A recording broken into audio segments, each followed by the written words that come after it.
तर बघा, आज आपण मराठी ग्रामरला सुरुवात करत आहोत, बरोबर. तर मराठी ग्रामरचा आपण सिलेबस लिहून दिलाय ना. तर त्या सिलेबस नुसार आजचा पहिला चॅप्टर आहे भाषा. पहिल्या चॅप्टरचं नाव काय? भाषा.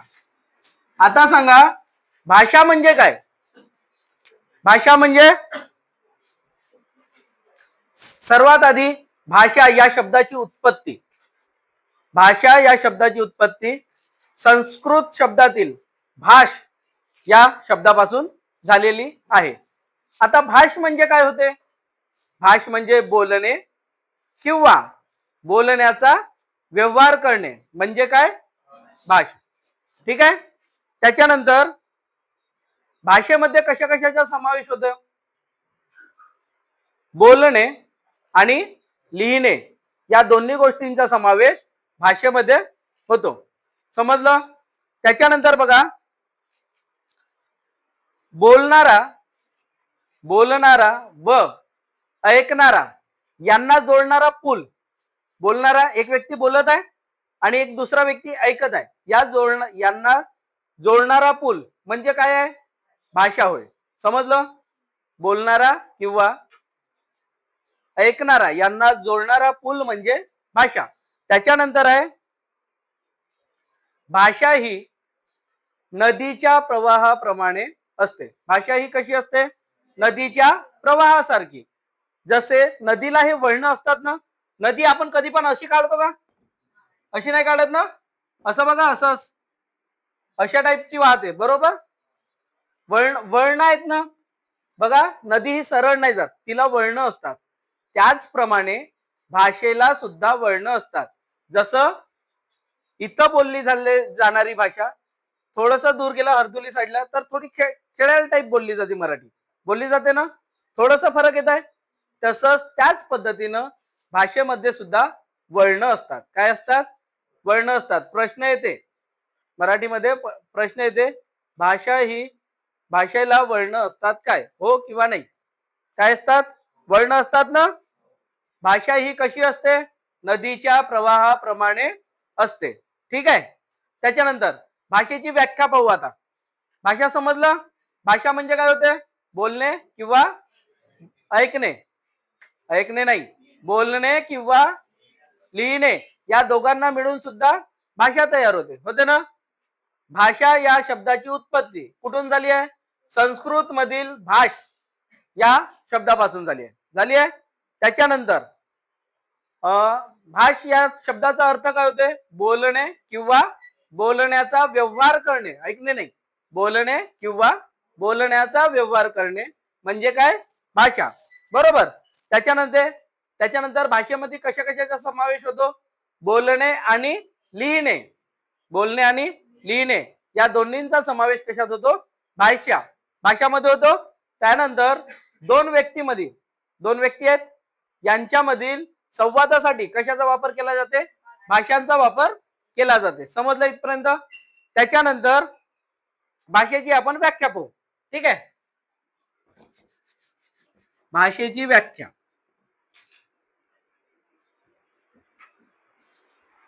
तर बघा, लिहून देतो, लिहा नको. ठीक आहे, लिहा नको, लिहून देतो. म्हणजे आधी समजावून सांगतो, नंतर मग आपण पूर्णच्या पूर्ण पोर्शन लिहून घेऊ. ठीक आहे ना.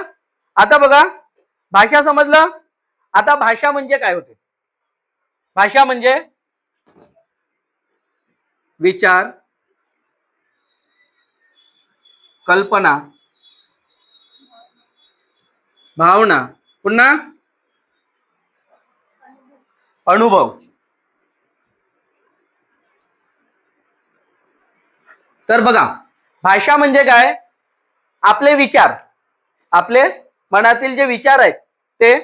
त्याच्यानंतर आपल्याला ज्या कल्पना येतात ना, आपल्याला काय करायचंय काय नाही, बरोबर. त्या कल्पना. त्याच्यानंतर भावना, आपल्या मनातील असलेल्या भावना, आपल्याला आलेले अनुभव, हे व्यक्त करण्याचे साधन. हे व्यक्त करण्याचे साधन म्हणजे आपल्याला दुसऱ्याला सांगावं लागते ना, बरोबर.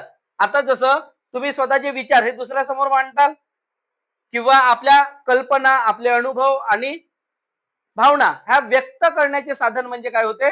भाषा. समजलं? भाषा म्हणजे काय? आपले विचार, आपले भावना, कल्पना आणि अनुभव हे व्यक्त करण्याचे साधन म्हणजे भाषा होय. समजलं? त्याच्यानंतर याची एक पुन्हा दुसरी व्याख्या बनते. दुसरी व्याख्या बघा.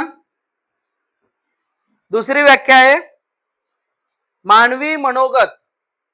मानवी मनोगत व्यक्त करण्याचे ध्वनिमय साधन.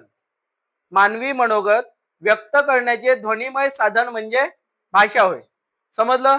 ध्वनिमय साधन म्हणजे आपण जे बोलत आहोत, बरोबर बोलत आहोत ना, ते ते त्या साधनाला काय म्हणतात?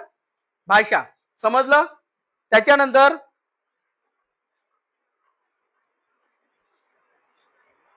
भाषा ही, भाषेची निर्मिती कशी झाली असेल? भाषा ही माणसाच्या गरजेतून निर्माण झाली. बरोबर? कुठं ना कुठं माणसाला गरज भासली भाषेची, तेव्हा कुठं भाषेची निर्मिती झाली. समजलं? परस्परांमधील संवाद, संवादाचे भाषा एक प्रभावी आणि संप्रेषण पद्धती आहे. आता संप्रेषण म्हणजे काय? संप्रेषण म्हणजे काय? संप्रेषण म्हणजे आदान प्रदान. संप्रेषण या शब्दाचा अर्थ काय होईल? आदान प्रदान किंवा देवाणघेवाण सुद्धा म्हणतात. आदान प्रदान किंवा देवाणघेवाण सुद्धा म्हणतात. म्हणूनच भाषा हे माणसा माणसातील आदान प्रदानाचे काय आहे? साधन आहे. समजलं? त्याच्यानंतर पाहू. समजलं भाषा? समजलं का? आता मी तुम्हाला विचारतो, तुम्ही काहीतरी सांगाल. ठीक आहे? सांगा. भाषा ही कोणाच्या प्रवाह म्हणजे कशाच्या प्रवाहाप्रमाणे असते? नदीच्या प्रवाहासारखी असते. त्याच्यानंतर भाषा या शब्दाची उत्पत्ती कोणत्या शब्दापासून झाली आहे? भाष. हा संस्कृत धातूपासून झालेली आहे. कशापासून? संस्कृत धातूपासून. त्याच्यानंतर भाष या शब्दाचा अर्थ काय होते? बोलणे किंवा बोलण्याचा व्यवहार करणे. बोलणे किंवा बोलण्याचा व्यवहार करणे. त्याच्यानंतर भाषेमध्ये कशाचा समावेश होतो? बोलणे आणि लिहिणे या दोन गोष्टींचा समावेश होतो. समजलं एवढं? त्याच्यानंतर भाषेची व्याख्या काय म्हणते? आपले विचार, त्याच्यानंतर भावना, अनुभव, कल्पना व्यक्त करण्याचे साधन म्हणजे काय होईल? भाषा. समजलं? त्याच्यानंतर संप्रेषण म्हणजे काय होते? संप्रेषण म्हणजे आदान प्रदान. समजलं? त्याच्यानंतर बघू आपण भाषा विषयक कौशल्याच्या पायऱ्या. हे सगळं लिहून देतो. ठीक आहे? सर्वात आधी समजावून सांगत आहोत. त्याच्यानंतर बघा भाषा विषयक कौशल्याच्या पायऱ्या. भाषा विषयक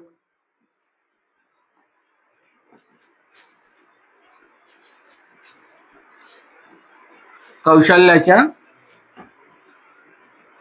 पायऱ्या. भाषा विषयक कौशल्याच्या पायऱ्या. आता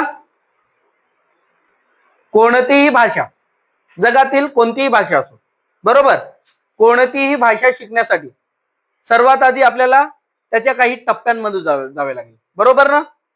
सर्वात आधी त्या कोणत्या कोणत्या टप्पे असतील? कोणत्या त्या टप्प्यांनाच आपण पायऱ्या सुद्धा म्हणू शकतो. ठीक आहे? तर भाषा विषयक कौशल्याच्या एकूण किती पायऱ्या आहेत? 5 पायऱ्या आहेत. बरोबर? सर्वात पहिली पायरी फक्त असंच लिहून देतो, मग नंतर पिरॅमिड म्हणून समजावून सांगतो. ठीक आहे? पहिली पायरी कोणती आहे? श्रवण. दुसरी पायरी संभाषण. तिसरी पायरी भाषण. त्याच्यानंतर चौथी पायरी वाचन आणि 5वी पायरी लेखन. जर आपल्याला भाषा अवगत करायची असेल तर सर्वात आधी आपण जसं बघा, लहान मूल जन्मल्याबरोबर त्याला भाषा येते का? बरोबर नाही येत ना. त्याला आपल्या घरचे लोक शिकवतात. तर तो लहान मुलगा शिकते कसा? ऐकून ऐकून शिकते ना. बरोबर? त्याला जेव्हा आई म्हणते आई म्हण म्हण तेव्हाच म्हणेल ना. बरोबर ना? तेव्हाच तो कुठं आ करता करता आईवर येते. बरोबर? असं म्हणेल. ते शिकत कसा येतो? ऐकल्यानंतर, बरोबर? ऐकून ऐकून शिकलं जातं. त्याच्यानंतर जो चांगला ऐकू शकते, ऐकल्यानंतर येते संभाषण. आता आपण सर्वात आधी याला, हे जे पायऱ्या आहेत याला एका पिरामिड मध्ये समजावून सांगतो. ठीक आहे, मिटव ना एवढं, लिहा नको, मग नंतर लिहायला सांगतो. तर बघा आता,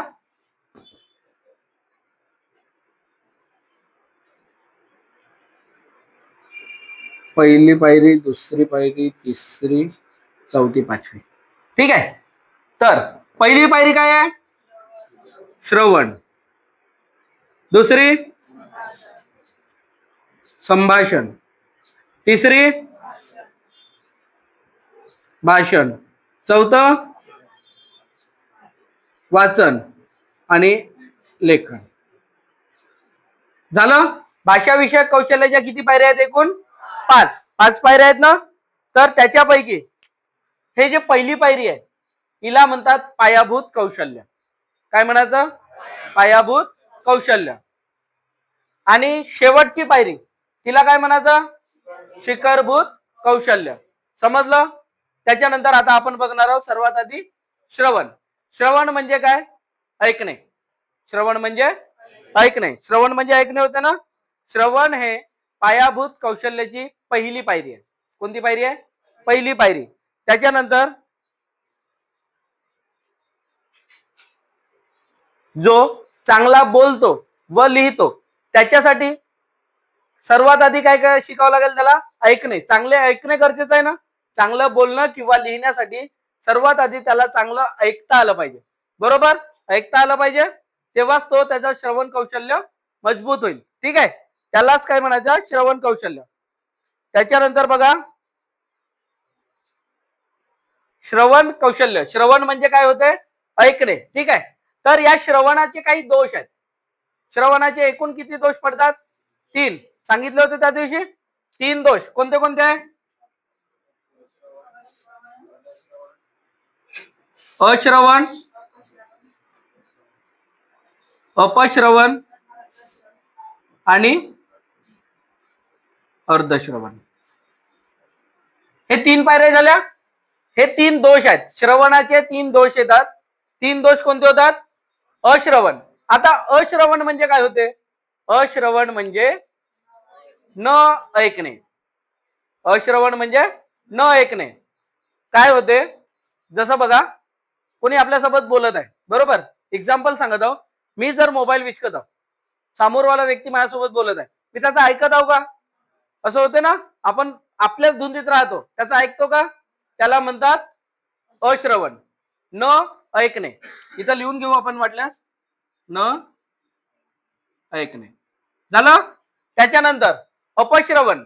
अपश्रवण म्हणजे काय होते? चुकीचं ऐकणे. चुकीचं ऐकणं म्हणजे जर समजा कोणी आपल्यासोबत बोलत आहे, बरोबर, पण आपण त्याची जो तो बोलत आहे जे शब्द आपण ते न समजता आपण दुसऱ्याच अर्थाने घेतो, बरोबर ना. चुकीचं ऐकतो. तो बोलत आहे एक आणि आपण ऐकतो एक, त्याला काय म्हणायचं? अपश्रवण. झालं. त्याच्यानंतर अर्धश्रवण. अर्धश्रवण म्हणजे काय? अर्धवट ऐकणे. अर्धवट ऐकणे म्हणजे जसं पहा, एखादी एक्झाम्पल सांगतो अर्धवट ऐकण्याचा. मी म्हणत आहो आपल्याला जेवण करायला जायचंय, तुम्ही म्हणत आहे चला आताच. तसं नाही. मी मी तुम्हाला अर्धच सांगितलं ना, आपल्याला जेवण करायचंय, हे सांगितलं का कधी जायचंय? जोपर्यंत पूर्ण सेंटेन्स होणार नाही त्याला तोपर्यंत आपण अर्धवटच ऐकत आहो ना. मी म्हणत आहो जेवण करायला जायचंय पण उद्या जायचंय, हे सांगायचंय, पण तुम्ही अर्धच ऐकलं आणि जेवणाची तयारीला लागले, बरोबर? हा झालं अर्धवट ऐकणे. समजलं? श्रवण कौशल्याचे दोष समजले का? समजले. त्याच्यानंतर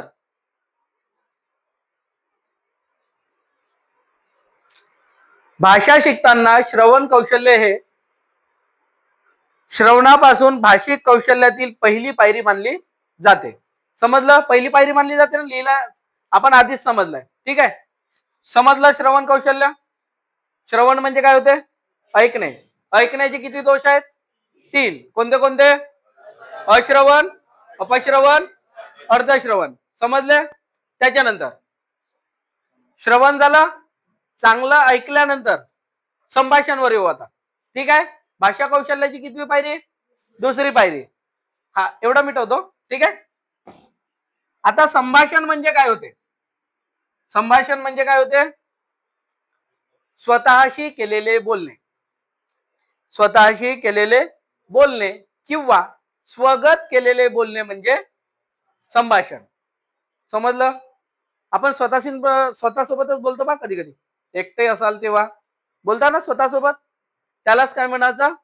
संभाषण. पुन्हा एक आहे संभाषण म्हणजे एका वेळी दोन किंवा अधिक व्यक्तींमध्ये परस्परांशी जे बोलले जाते त्यालाच म्हणतात संभाषण. समजलं? दोन किंवा अधिक व्यक्ती असतील तरी, पण अधिक म्हणजे एकदम जास्त नाही.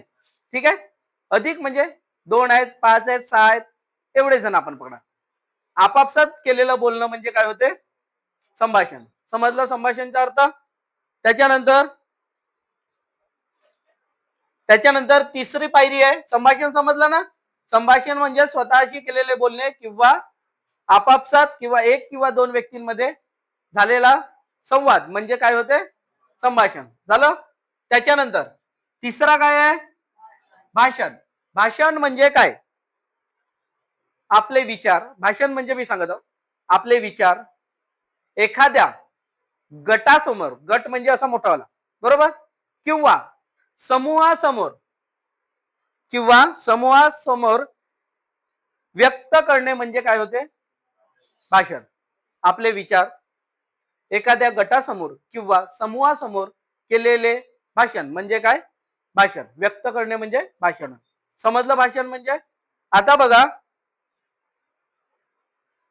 भाषण म्हणजे आपले विचार एखाद्या समूहाला सांगणे हे भाषणाचे सर्वसाधारण स्वरूप आहे. म्हणजे आपले एखादे विचार आहे ते समोरच्या गटाला किंवा समूहाला समजावून सांगणे म्हणजे काय होते? भाषण. बरोबर? आता बघा, त्यासाठी भाषणासाठी कशा कशाची गरज पडते सांगा बरं? सर्वात आधी विषयाची निवड केली जाईल. बरोबर? भाषण करण्यासाठी आधी आपल्याला तो विषय तर माहित पाहिजे, कोणत्या विषयावर आपल्याला भाषण द्यायचं आहे. बरोबर? म्हणून सर्वात आधी काय केले जाईल? एखाद्या विषयाची निवड केली जाईल. त्याच्यानंतर विचारांची निश्चिती. जर आपल्याला विषय मिळाला तर आपल्याला विचार करावा लागेल ना की त्या विषयावर आपल्याला काय काय बोलायचं आहे. बरोबर? त्यानुसार विचारांची निश्चिती. त्याच्यानंतर त्या जो एखादा विषय मिळालाय त्याचे प्रमुख मुद्दे काढावे लागेल. बरोबर? मुद्दे काढल्यानंतर त्याचे उपमुद्दे काढावे लागेल आणि त्यांचा परस्पर संबंध साधून सर्वांची तर्कशुद्ध मांडणी करणे म्हणजे काय होते? भाषण. समजलं भाषण म्हणजे? त्याच्यानंतर भाषण झालं ना? भाषण झालं. भाषण नंतर काय येते? वाचन. भाषण नंतर वाचन. आता वाचन मध्ये कशा कशाचा समावेश होतो? एक आहे वाचन कौशल्यात प्रकट वाचन आणि दुसरं मूक वाचन. या दोन्हींचा समावेश होतो. समजला? अगोदर प्रकट वाचन व नंतर मूक वाचन महत्वाचे आहे. आता सांगा, भाषणामध्ये कोणाकोणाचा समावेश होतो? प्रकट वाचन. प्रकट आहे का प्रकट आहे? प्रकट वाचन आणि दुसरं मूक वाचन. हे याचे दोन आहेत. बरोबर? तर बघा, प्रकट वाचन म्हणजे काय? नेमका प्रकट वाचन म्हणजे काय? आणि याच्यामध्ये तिसरा एक प्रकार आहे, हे दोनच सांगितले होते. तिसरा आहे गती वाचन. गती वाचन. तर बघा, प्रकट वाचन म्हणजे काय? जोराजोराने वाचणे. शब्द हे जोराजोराने वाचणे म्हणजे काय होते? प्रकट वाचन. त्यालाच मोठ्या आवाजात केलेले अक्षरांचे उच्चारण, मोठ्या आवाजात केलेल्या अक्षरांचे उच्चारण, जसं मी करत आहो ना, तर मी जे पुस्तक वाचीन मोठ्या आवाजात अक्षरांचे उच्चारण करीन त्याला काय म्हणायचं? प्रकट वाचन. बरोबर? त्याच्यानंतर मूक वाचन म्हणजे काय? मूक वाचन म्हणजे मनातल्या मनात वाचन म्हणजे मूक वाचन. आपण लायब्ररीत वाचतो ना, मूक वाचन करतो. समजलं? मूक वाचन. त्याच्यानंतर येते तिसरं गती वाचन. गती वाचन म्हणजे काय? दिलेल्या वेळेत, म्हणजे एक टाइम आपल्याला निर्धारित केलेला असते, दिलेल्या वेळेत योग्य प्रकारे केलेले वाचन म्हणजे काय होते? गती वाचन. समजलं? दिलेल्या वेळेत योग्य प्रकारे केलेले वाचन म्हणजे गती वाचन. समजलं? हे झाले वाचन. वाचन समजलं? त्याच्यानंतर कोणतं येते? लेखन. आता मी थांबा. त्याच्यानंतर बघा लेखन. लेखन हे भाषा विषयक कौशल्याची अंतिम पायरी मानली जाते. सांगितलं होतं ना आपण आधीच, लेखनला कोणती पायरी म्हणतात? शिखर कौशल्य म्हणतात. त्यालाच अंतिम पायरी सुद्धा म्हणतात. ठीक आहे. लेखनामध्ये अनुलेखन, श्रुतलेखन व गतिलेखन असे 3 प्रकार पडतात. लेखनामध्ये किती प्रकार पडतात? 3. कोणतं कोणतं? अनुलेखन, अनुलेखन, दुसरं श्रुतलेखन, त्याच्यानंतर गतिलेखन. किती प्रकार पडत आहेत? लेखनाचे 3 प्रकार. अनुलेखन. अनुलेखन म्हणजे काय? पाहून पाहून लिहिणे म्हणजे काय? अनुलेखन. समजलं? अनुलेखन म्हणजे काय? पाहून लिहिणे. जसं तुम्ही टायपिंग करता ना, पाहूनच करता, म्हणजे पाहून लिहिता ना, त्याला मग काय म्हणायचं? अनुलेखन. समजलं? त्याच्यानंतर श्रुतलेखन. श्रुतलेखन म्हणजे ऐकून लिहिणे. एखादा मित्र आपल्याला सांगत आहे ना, आपण लिहत आहोत, त्याला काय म्हणायचं? श्रुतलेखन. आणि गतिलेखन म्हणजे एखाद्या टाइम लिमिट म्हणजे वेळेच्या आत केलेले, गतीने केलेले लेखन म्हणजे काय होते? गतिलेखन. समजलं? तिन्ही टॉपिक समजले? त्याच्यानंतर हे झाले आपल्या काय झाल्या? भाषा विषयक कौशल्याच्या एकूण किती पायऱ्या आहेत? 5. समजलं? आता याच्यावरचे मी 1-2 असा प्रश्न विचारण्याचा प्रयत्न करतो. सांगा, पायाभूत कौशल्य कोणतं? श्रवण. शिखरभूत कौशल्य? लेखन. शिखरभूत कौशल्याला दुसरं नाव काय? दुसरं नाव अंतिम. अंतिम, बरोबर.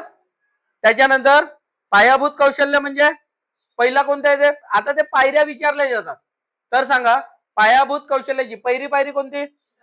दुसरी, तिसरी, चौथी, पाचवी?